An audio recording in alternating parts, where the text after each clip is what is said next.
Добро вечер и добре дојдовте во новата, но и последна епизода на седмица за оваа сезона.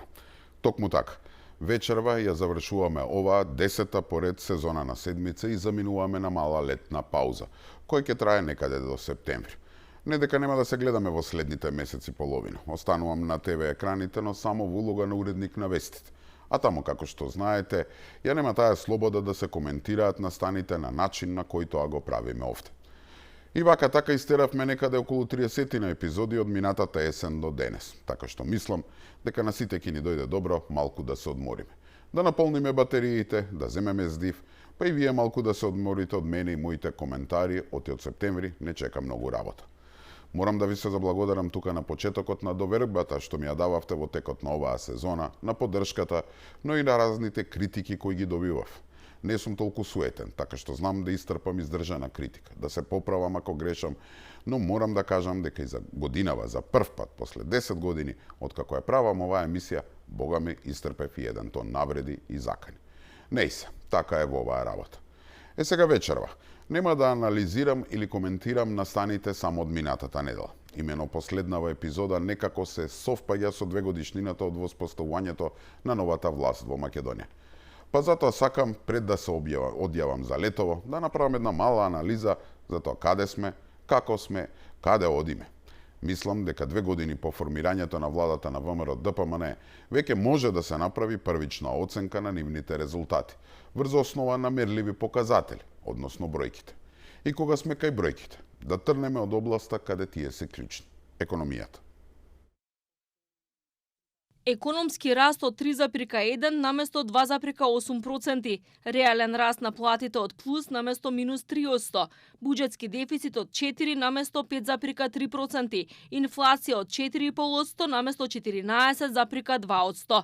Премиерот Мицкоски со факти за 2 годишното владење, споредено со она на СРСМ во време на криза. Според него, владата успешно се справила со нафтената криза, која е поголема од трите последни енергетски кризи заедно, односно војната во Украина и оние од 70-тите години на минатиот век. Дополнително очекува инфлацијата на основните производи да се сведе на 3% летово. По состанокот со маркетите, тој е оптимист дека ќе се постигне заедничко решение, бидејќи вели претерале со цените кои мора да се намалат. Зацртавме цел во јули месец храната да биде под 3%. Под 3%. Таква цел зацртавме. Да.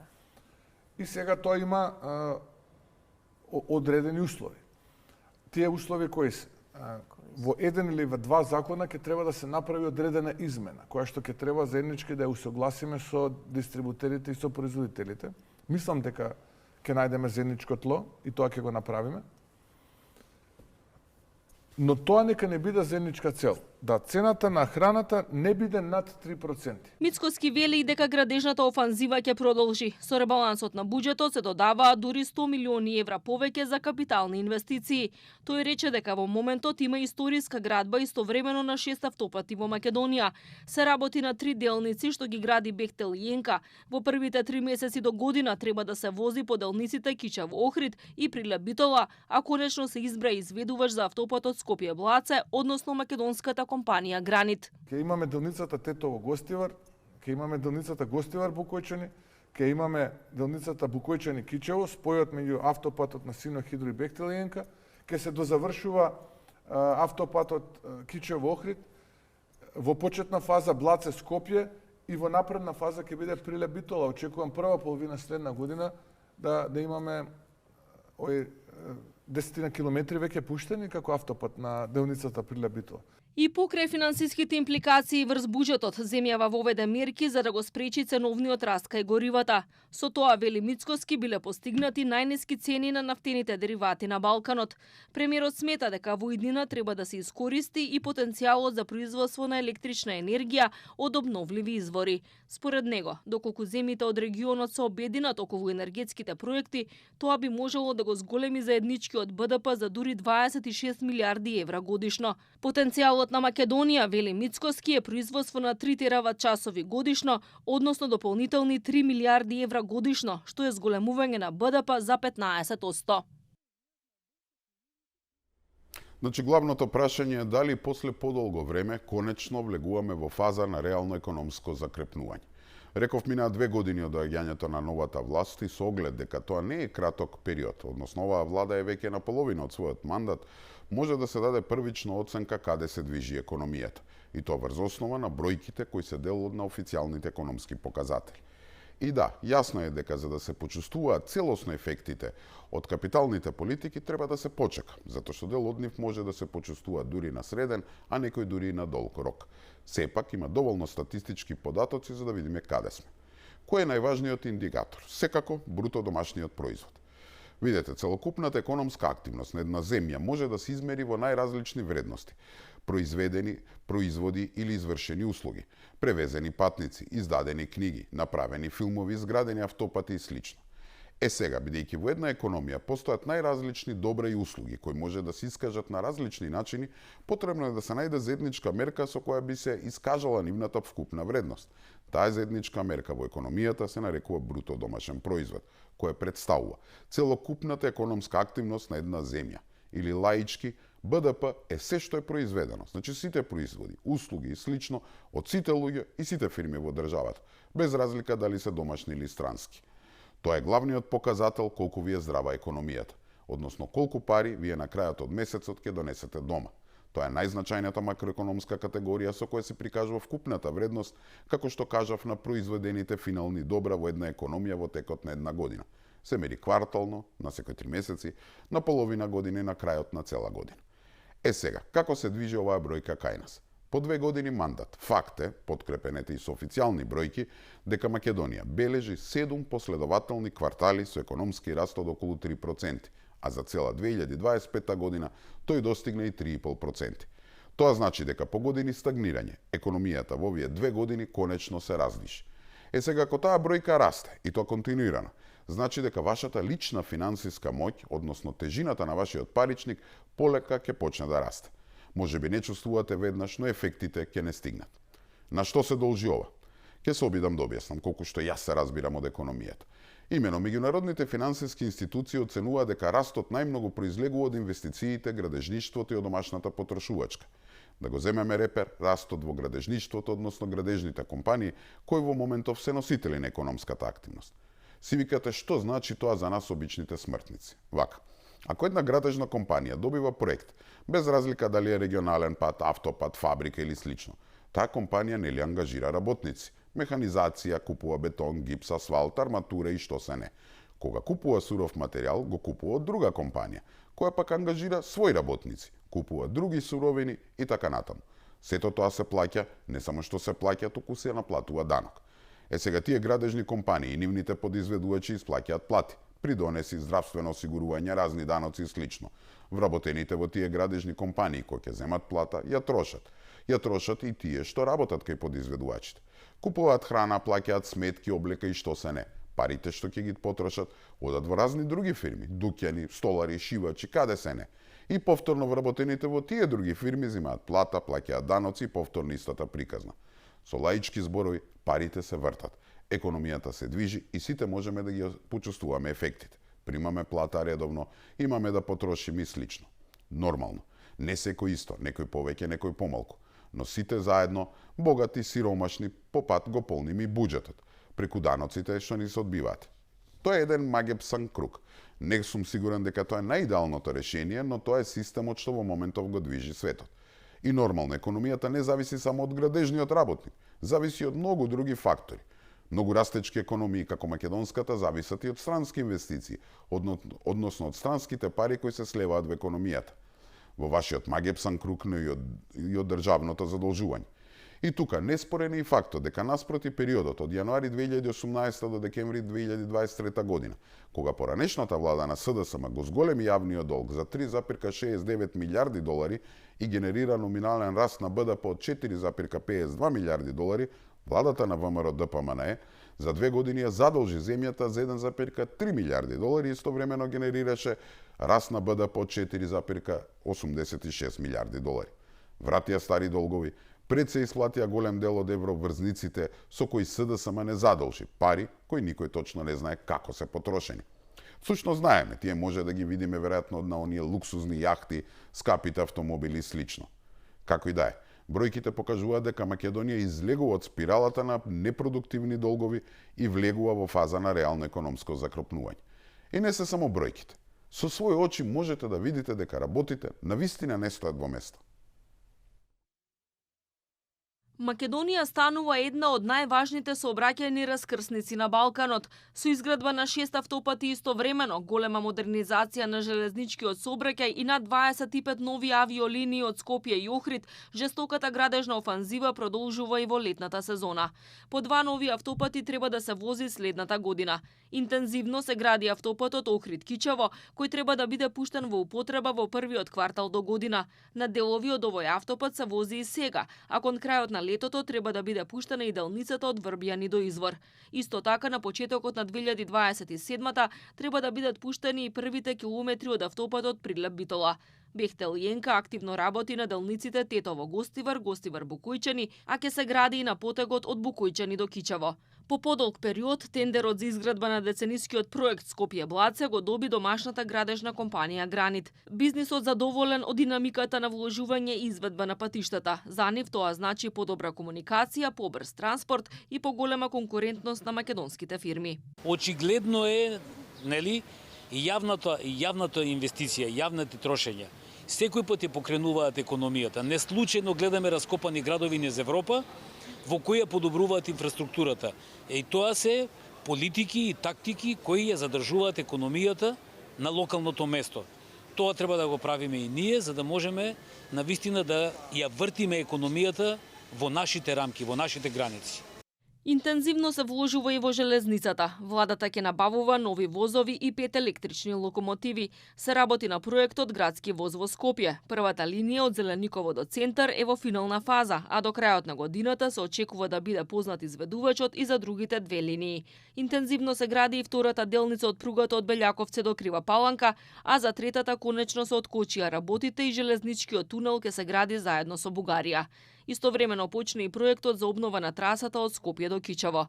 Еден од најважните проекти, брзата пруга од Табановце до Гевгелија, е почнат уште минатата есен, а предвидено е железницата целосно да биде готова во 2031 година. Воведени се повеќе од 25 нови авиолинии од Скопскиот и Охридскиот аеродром, со што граѓаните добијат директни врски до повеќе европски дестинации. Меѓу нив се летовите до Париз, Барселона, Лион, Бари, Неапол, Палермо, Прага, Келн, Амстердам и Виена, како и повеќе туристички и чартер дестинации. Доказ дека изградбата на патишта, пруги и гранични премини се во фокусот на надлежните е и тоа дека со ребалансот на државниот буџет се одвојуваат дури 100 милиони евра повеќе за оваа намена или вкупно 760 милиони евра. Значи сега мериме колку десетици километри нов автопат се направени, а до пред 2 години не можевме ни метри да изброиме. Можете до сабајле да критикувате, но никој не може да оспори ова што го гледам и со сопствени очи. А тоа е дека во текот на првите 2 години од мандатот на оваа влада интензивно се работи на 6 автопатски делници, десетици регионални. Се очекува наскоро да се заврши оној антологиски автопат Кичево-Охрид. На терен се работи на Гостивар-Букојачани. Започна и најтешкиот дел од трасата, делот од Букојачани до Кичево, со што ќе се избегне стража. Се работи на поврзување со автопат на Прилеп и Битола. И конечно откочена и работата на автопатот Скопје-Блаце. Оној дел кој не видовме ни метр асфалт за време на минатата власт, ама затоа дуи се наполни со пари. И да се само автопатите. Погледнете ги работите на железницата. Првата делница кон Бугарија веќе е ставена во функција, на втората се работи, а на третата во тек е тендерска постапка. Станува збор за онаа пруга што ја ветуваше уште на времето фамозниот Бранко Црвенковски. Сега не е ветување. На терен можете сами да ги видите работниците. Се обнови пругата и со што се заобиколува Скопје, односно од сега товарните возови воопшто нема да влегуваат и сообраќаат низ главниот град. А кога сме кај Скопје, наскоро се очекува и пуштање на градскиот воз. Покрај овие проекти се работи на набавка на нови возови и електрични локомотиви. Веќе се потпишани договори со други финансиски институции, а се планира набавка на најмалку 5 електрични локомотиви.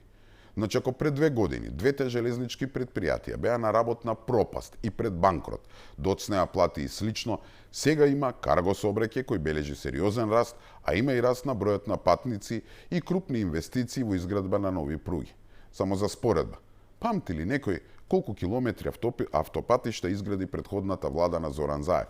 Или колку пруги беа функционални или колку возови сообраќаа?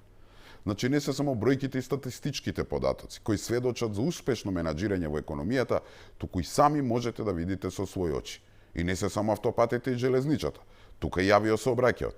За 2 години од како ја превземаа власта, досега се воведени повеќе од 25 нови авиолинии од Скопскиот и Охридскиот аеродром, со што граѓаните добија директни врски со повеќе европски дестинации. Меѓу нив, нели се, Париз, Барселона, Лион, Бари, Неапол, Палермо, Прага, Келн, Амстердам и Виена, како и повеќе туристички чартер дестинации. И тука нема што пак да се попираме на бројки. Па кога во последниве 30 на години сте имале толку опции за да патувате некаде со авион и тоа за релативно мали пари? Додека порано за било каде требаше да менувате 2-3 аеродроми за да стигнете некаде, сега како господа одите на наш аеродром и директно стигнувате таму каде што сте наумили. Едноставно, полека оваа влада ја прави Македонија да стане најважната раскрсница на Балканот, но и на Европа.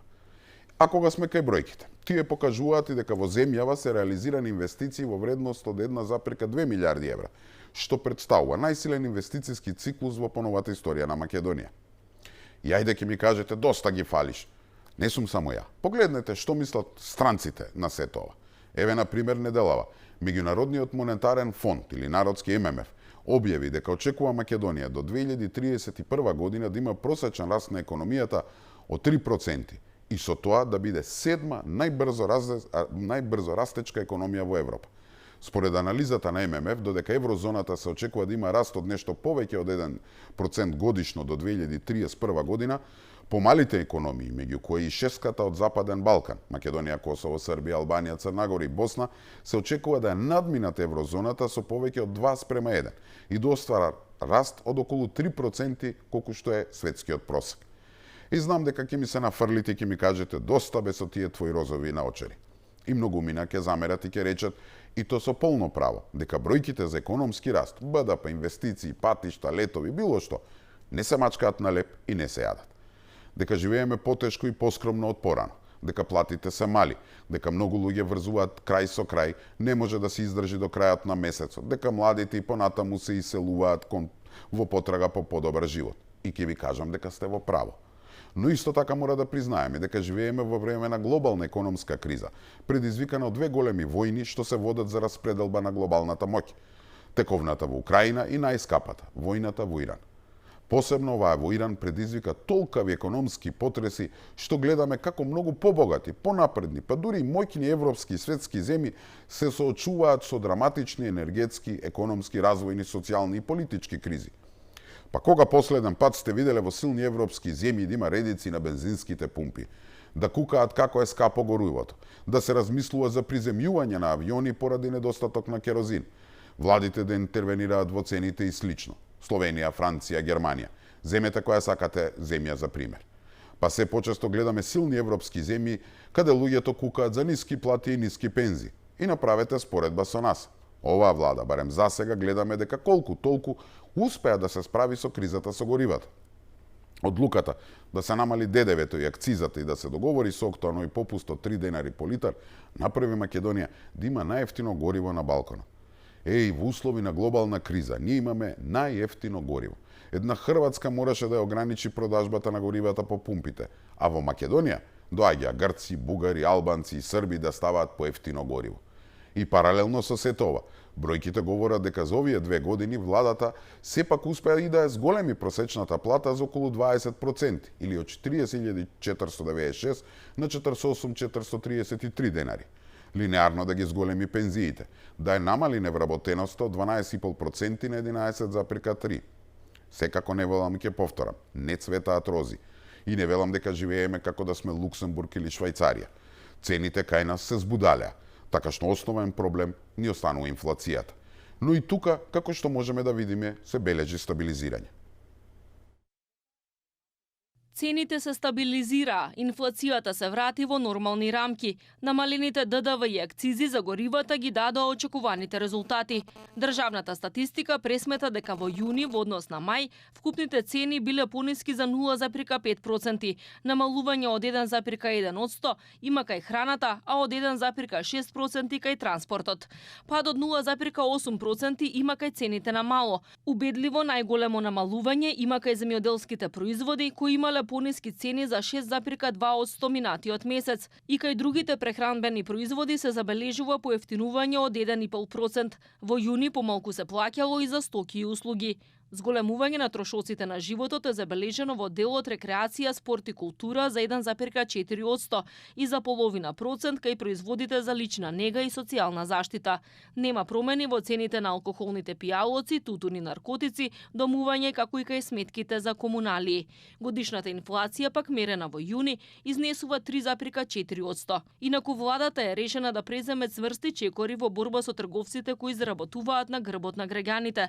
Секој производ, секоја цена ќе биде под лупа на инспекторите. Се проверуваат над 600 артикли за да се утврди дали маркетите незаконски ги поскапуваат. Надлежните во повеќе наврати напоменаа дека владата постојано презема мерки за заштита на стандардот на граѓаните. Дополнително ќе се зголемуваат и до 10-кратно глобите за изигрување на правилата. Значи, еве и цените вака така се стабилизира, инфлацијата се врати во некои нормални рамки. И можеме да заклучиме дека намаленото ДДВ и акцизата за горивата ете ги дадоа очекуваните резултати.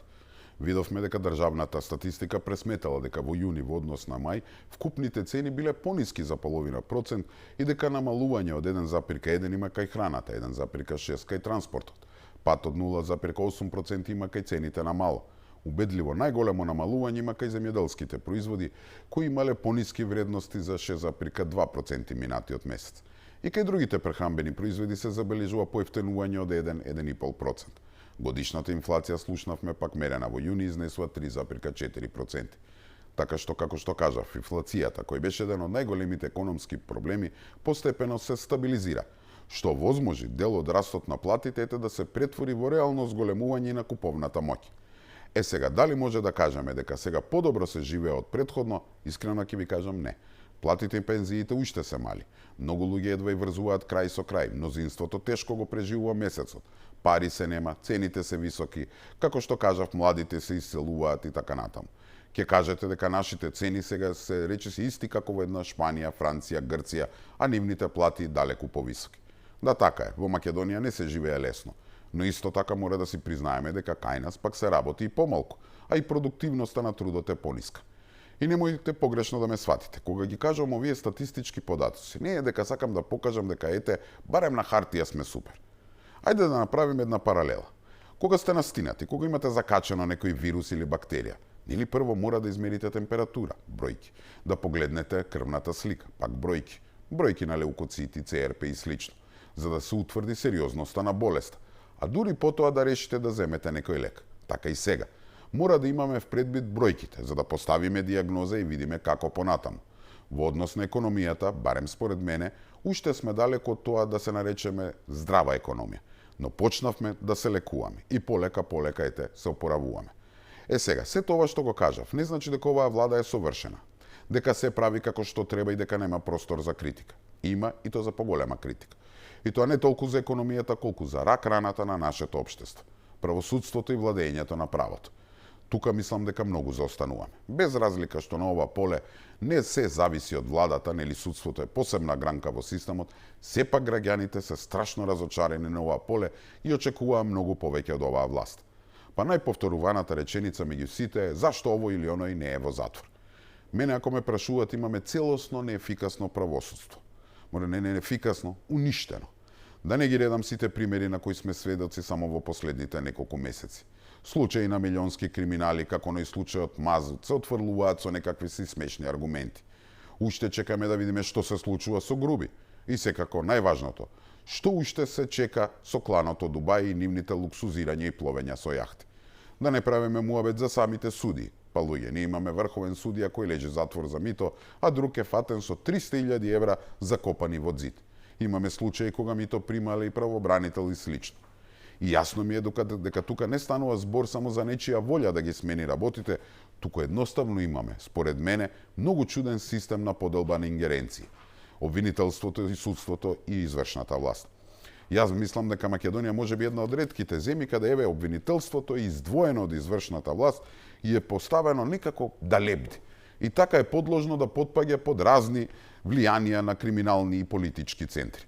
Не заговарам дека судството треба да биде под извршната власт, но обвинителството мислам дека треба. Така ќе се воспостави барем некој баланс. Сега, ако власта сака да се спротистави на постоечкиот систем, кој сите гледаме, е нефункционален, одма се крева врева дека некој врши политички притисок. Ако некој само помисли да смени контроверзен судија или обвинител, одма го етикетираат дека така сака контрола врз оваа или онаа важна институција. Демек се вадите в терчето. Нели така се доживеа и онаа најава на премиерот дека прво треба цел судски совет да си даде оставка, па потоа да се изберат нови од почеток. Искрено не знам кое е решението за ова, но сметам дека идејата за едно целосно рестартирање и не е толку лоша. Вака ќе остане онаа поговорката дека не може полицијата толку да уапси колку што судството може да ослободи. А кога сме кај полицијата, и тука можеме да видиме значителен напредок во овие 2 години. Разбиени над 30 криминални групи, откриени над 1600 кривични дела, запленети дури 6,2 тони дрога, намалување на кражби за 40%. За 2 години МВР под палката на министерот Тошковски го намали криминалитетот за цели 30%, така што во моментов имаме најниско ниво на криминалитет во последните 2 декади. И ова не се само некои си бројки. За секоја бројка стои спречено кривично дело, разбиена криминална мрежа, спасен човечки живот, заштитен имот и поголема безбедност. А бројките велат дека во борбата против организираниот криминал, како што кажав, сузбиени се над 30 организирани криминални групи, а бројот на разбиени групи поврзани со корупција е зголемен за 50%. Во борбата во трговијата со дрога откриени се 1600 кривични дела, пријавени околу 1900 сторители, запленети 6,2 тони наркотична дрога, спречени 9 меѓународни транспорти на марихуана и кокаин, а заплените на кокаин се зголемени за повеќе од 300%. И тука ќе кажете, доста бе со тие розови очила, види што се случува. За мене, ајде, срце. Гледа се, гледа, чекай. Зашо ме рака? Може да дојде до мене, срце моја.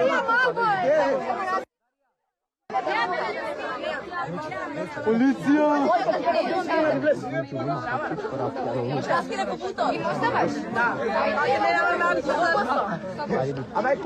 Значи имате поздрав од сите? Ајде! Ама кјутете да слушаме како ќе пука! Кјутете како ќе пука! Кјутете! Ајде!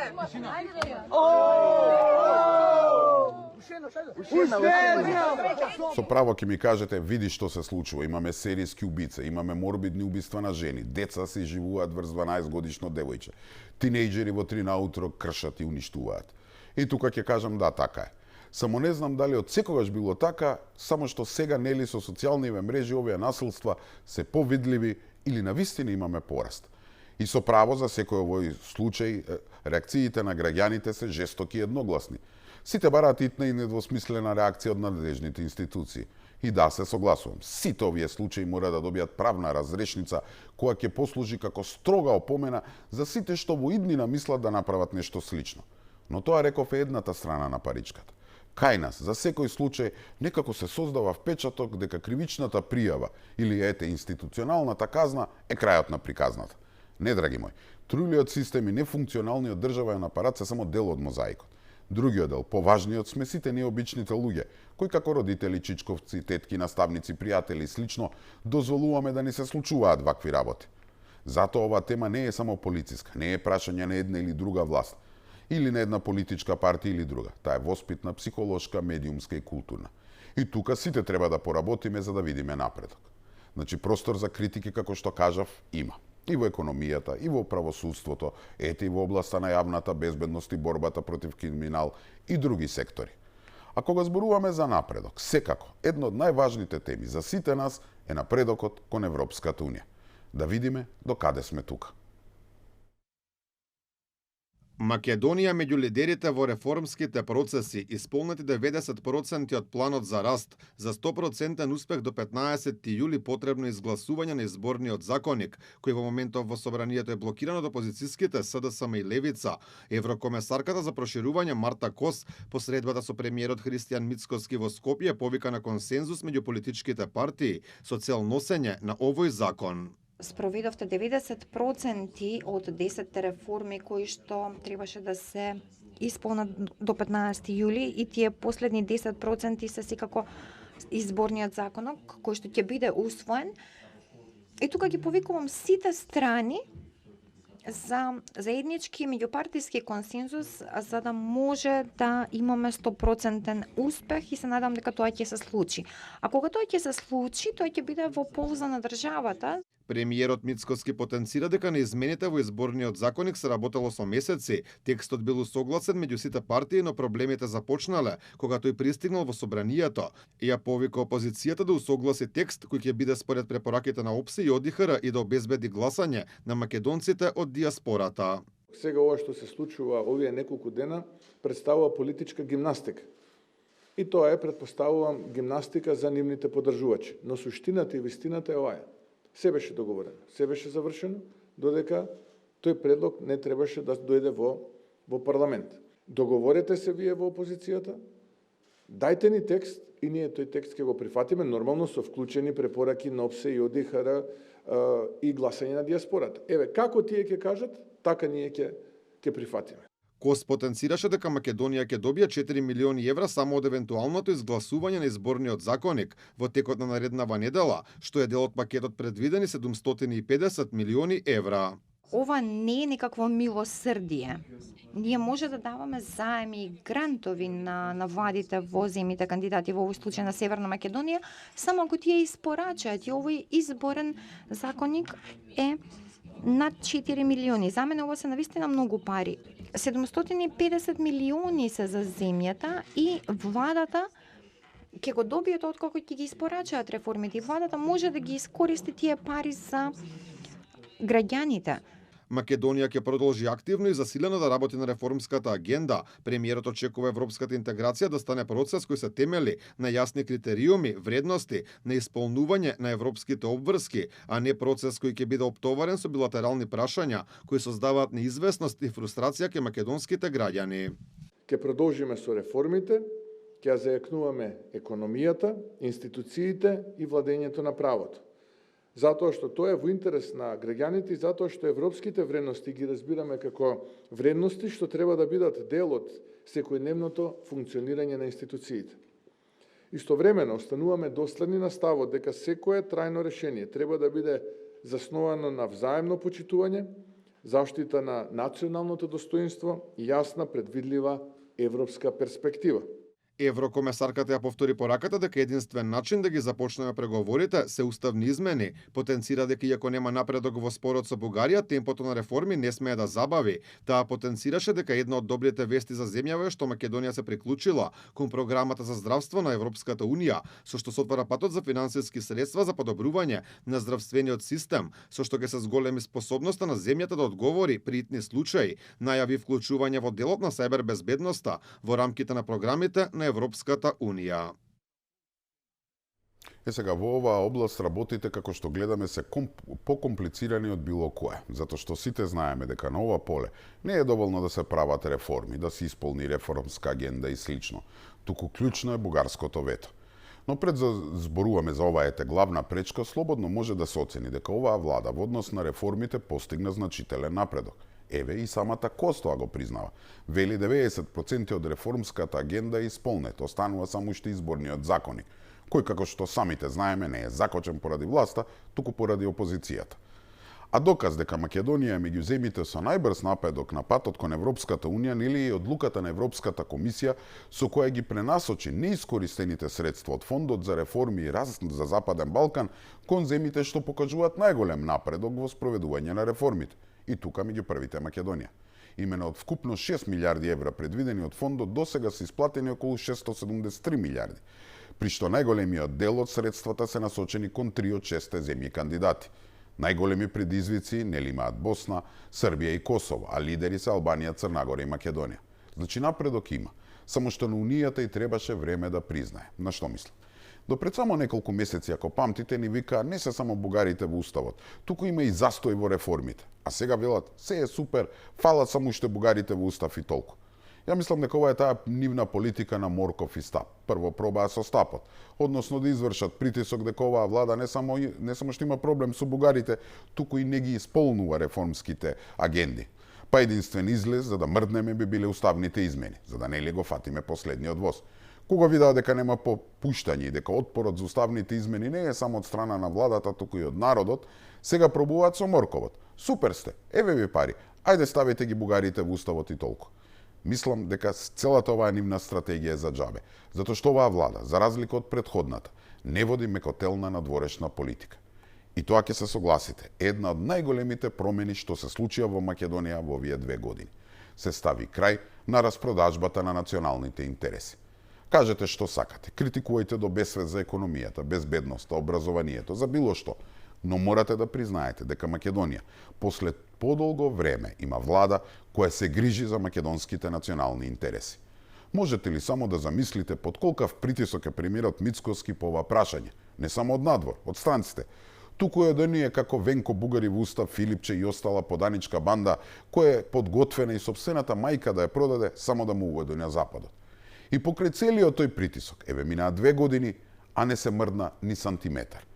А во што не мрдна? Во тоа што Македонија не бара нешто невообичаено, туку едноставно сака само гаранции дека и да го смениме уставот, нема да има нови уцени и барања.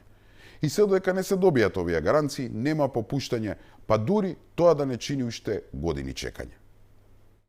Политичарите, за да го применат принципот на живковизмот, чекаат децении да се родат политичари од типот на тие што беа претходните 7 години. Така што ако треба и ние ќе чекаме децении, но политики кои што директно влијаат врз нашиот идентитет, а од една страна не нудат предвидливост и јасен крај на тој процес, јас сум го кажал тоа, ќе го повторам, бидејќи ми го поставувате тоа прашање, немам намера додека јас сум претседател на владата по било која цена да влезам во една таква авантура. Ние можеме да влеземе во авантура, ние не го игнорираме слонот, слонот е во собата, го донесоа овие претходни, не велиме никогаш дека не е тоа така, но без да имаме јасен крај, без да знаеме што добива македонската заедница во Бугарија, без да имаме јасни заклучоци страна на Европскиот совет, ние немаме намера да влегуваме во било каква авантура која што нас ке не одведе повторно во некое друго политичко мочу. Значи, колку тоа да не им се допаѓа на типови како Филипче, Заев, Фрчковски и слично. Ова не значи откажување од Европската идеја на Македонија, туку едноставна, јасна и прецизна порака до Европската унија. Политиката на послушност, политиката на распродажба на националните интереси заврши.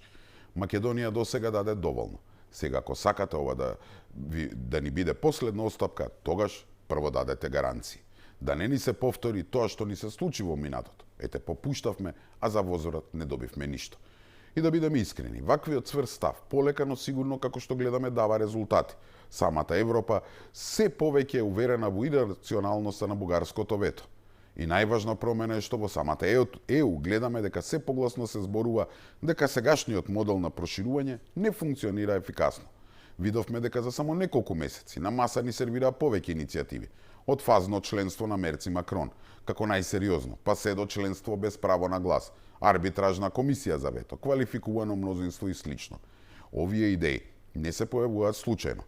Гледаме војната во Украина, растечкото руско и кинеско влијание во регионот и потребата од ЕУ да ја зацврци својата геополитичка улога создадоа силен притисок проширувањето да добие нова динамика. Истовремено, се повеќе европски лидери признаваат дека нели овој систем е ранлив заради билатералните блокади кои немаат врска со европски критериуми и стандарди. За ова признание секако помогна и цврстиот став на Македонија, дека останува цврсто определена кон членството во Европската унија и дека како држава не бараме привилегии и олеснети правила. Луѓе, бараме принципи и кредибилен процес. Или едноставно, тоа што важеше за сите, тоа што важи за останатите, да важи и за нас. А не ние да имаме дополнителен услов кој нема врска со некакви си копенхашки критериуми. Толку. И токму тука извира најсилниот македонски аргумент. Владата во Скопје веќе подолго време тврди дека проблемот не се уставните измени, туку отсуството на гаранции дека по нивното усвојување нема да следуваат нови и нови услови од Софија. Не може да се бара од една држава да донесе неповратни уставни одлуки врз основа на политички уверувања, кога претходното искуство покажува дека лесно можат тие да бидат заменети ветувањата со нови барања. Затоа барањето на владата за јасен институционален механизам што ќе обезбеди правна сигурност не е израз на недоверба кон Унијата, туку рационален одговор на недобронамерното однесување на една нивна земја членка. Но ете и за вакво решение се уште има отпор во Брисел. Како ни вели Кос, ниту една земја за кандидат во членство во ЕУ досега нема добиено, ниту пак може да добие гаранции. Да, господјо Кос, но ниту една земја досега не морала да смени знаме, да смени име, да смени устав, да се откаже од дел од историјата, а сега да се бара да се откажува од јазик и идентитет. Така што ако правите споредба со другите земји, морате да го имате и ова предвид. Но еве нека не бидат гаранции, нека биде алтернативно решение. Уставните измени да бидат донесени, но да имаат одложено правно дејство. Целосно да стапат на сила дури на денот на ратификација на договорот за пристапување на Македонија во Унијата. Ете ова решение воспоставува некаква равнотежа меѓу исполнувањето на европските обврски и заштита на националниот интерес. Решение кое не го блокира европскиот процес, туку го прави правно предвидлив и политички фер. И мислам дека на ова поле владата нема да попушти. Мејс, да се обидам да сумирам. Во изминативе 2 години од смената на власта, оваа влада има со што да се пофали, но има и простор за критика. Се укажува на тоа дека Македонија не е веќе во слободен пат како што беше и не само што падот е запрен, туку полека почнуваме да се одвојуваме од дното. Да, луѓето не може да ги почувствуваат сите ефекти. Во Македонија уште се живее тешко и многумина не може да скрпат крај со крај. Да, уште сме далеку од членство во Европската Унија, но полека светот ги сваќа нашите аргументи. Како реков, се на се диагнозата е поставена, рецептот е напишан, лекот се зема редовно и еве полека почна да делува. Температурата веќе не расте, болките попуштаат, така што на добар пат сме да оздравиме. И тука мислам дека е време да ја завршиме и оваа последна епизода на седмица за оваа сезона. Како што ви најавив на почетокот, одиме на летна пауза, па со Господ напред се гледаме од септември. Имајте пријатно лето и пријатна вечер.